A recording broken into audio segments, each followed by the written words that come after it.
하나님의 행복의 소리 라운키트 시안입니다. 이 시간에는 창세기 48장 8절에서 22절까지의 말씀입니다. 야곱은 요셉의 두 아들들에게 손을 엇갈려 축복합니다. 이를 통해서 하나님의 주권적인 은혜의 선택을 전합니다. 이스라엘이 요셉의 아들들을 보고 누구냐고 묻죠. 요셉이 말합니다. 이는 하나님이 여기서 내게 주신 아들들이니이다. 그들을 데리고 내 앞으로 나아오라. 내가 그들을 축복할 것이라고 이스라엘은 말합니다.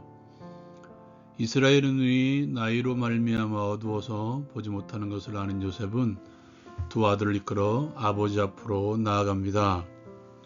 이스라엘이 그들에게 입맞추고 그들을 안으며 요셉에게 말합니다. 내가 내 얼굴을 보리라고는 생각하지 못하였더니 하나님이 내게 내 자손까지도 보게 하셨도다.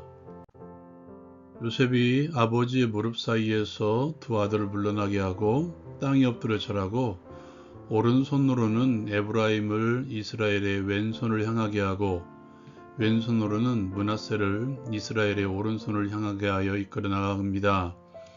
이스라엘은 오른손으로 차남 에브라임을 왼손으로는 므낫세의 머리에 손을 얹습니다. 장남과 차남을 엇갈려 축복하는 것이죠. 이스라엘이 요셉을 위하여 그들을 축복합니다. 내 조부 아브라함과 아버지 이삭이 섬기던 하나님, 나의 출생으로부터 지금까지 나를 기르신 하나님, 나를 모든 환난에서 건지신 여호와의 사자께서 이 아이들에게 복을 주시오며 이들로 내 이름과 내 조상 아브라함과 이삭의 이름으로 칭하게 하시오며 이들이 세상에서 번식되게 하시기를 원하나이다. 요셉이 그 아버지가 엇걸려 손을 얹은 것을 보고 기뻐하지 아니하고 손을 다시 바꾸고자 하여 아버지에게 말합니다. 아버지여 그리마옵소서. 이는 장자이니 오른손을 그의 머리에 얹으소서. 그러나 이스라엘은 허락하지 않고 말합니다. 나도 안다. 내 아들아 나도 안다. 그도 한 족속이 되며 크게 되려니와 그 야후가 그보다 큰 자가 되고 그의 자손이 여러 민족을 이루리라. 그날에 그들을 축복하며 말합니다. 이스라엘이 너로 말미암아 축복하기를 하나님이 내게 에브라임 같고 므낫세 같게 하시기리라. 에브라임을 므낫세보다 앞세운 것이죠. 이스라엘이 요셉에게 또 말합니다. 나는 죽으나 하나님이 너와 함께 계시사 너를 인도하여 너희 조상의 땅으로 돌아가게 하시려니와 내가 내게 내 형제보다 세겜 땅을 더 주었나니 이는 내가 내 칼로 활로 아모리 족속의 손에서 빼앗은 것이니라. 적용을 위해 함께 나누기를 원합니다. 이 시간에는 하나님의 주권적인 은혜와 선택에 대해서 함께 나누기를 원합니다. 오늘 말씀은 우리가 너무도 잘 알고 있는 말씀이죠. 이스라엘이 요셉의 두 아들인 에브라임과 므낫세를 축복하는 장면입니다. 이스라엘은 차남인 에브라임의 머리에 오른손으로 축복함으로써 에브라임의 장자권을 인정하죠. 이것은 이스라엘을 통해서 하나님의 주권적인 선택과 은혜를 우리에게 전해주고 있죠. 먼저 할 것은 에브라임과 므낫세를 언약의 공동체 일원으로 이스라엘이 받아들였다는 것입니다. 이 둘은 애굽 여인이었던 아스낫을 통해서 얻은 아들이었습니다. 이방 여인이었죠. 아브라함도 이삭을 위해서 같은 족속의 여인을 구했습니다. 야곱도 마찬가지였죠. 그런데 그러한 야곱이 이들을 축복함으로써 이방 여인이 낳은 이들 또한 공동체 일원으로 받아들인 것입니다.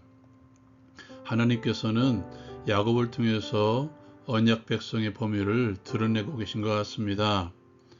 이미 선택받은 민족을 이어가려고 했던 시대에 이스라엘을 통해서 하나님께서는 당신의 선택의 범위를 정해주신 것입니다. 하나님의 은혜의 공동체에는 제한이 없습니다. 그 누구라도 주 예수 그리스도의 이름을 부르는 자는 구원을 받으리라는 바울 사도의 말씀대로 주 예수 그리스도의 이름을 부르는 자들, 믿는 자들이 언약 공동체라는 사실입니다. 하나님의 은혜의 틀, 하나님의 은혜의 대상의 틀을 스스로 판단하고 제한하지 말라는 것입니다. 하나님의 시선으로 모든 이들을 바라보라는 것이죠. 더 특별한 그림이 오늘 말씀 가운데 등장하고 있죠. 눈이 보이지 않는 아버지를 위해서 자신의 오른손으로는 차남인 에브라임을 잡고 자신의 왼손으로는 장남인 므낫세를 잡고 아버지에게 나아갑니다. 아버지의 오른손으로 장남 므낫세가 축복을 받게 하기 위해서 그렇게 한 것이죠. 그런데 이스라엘은 손을 엇갈립니다.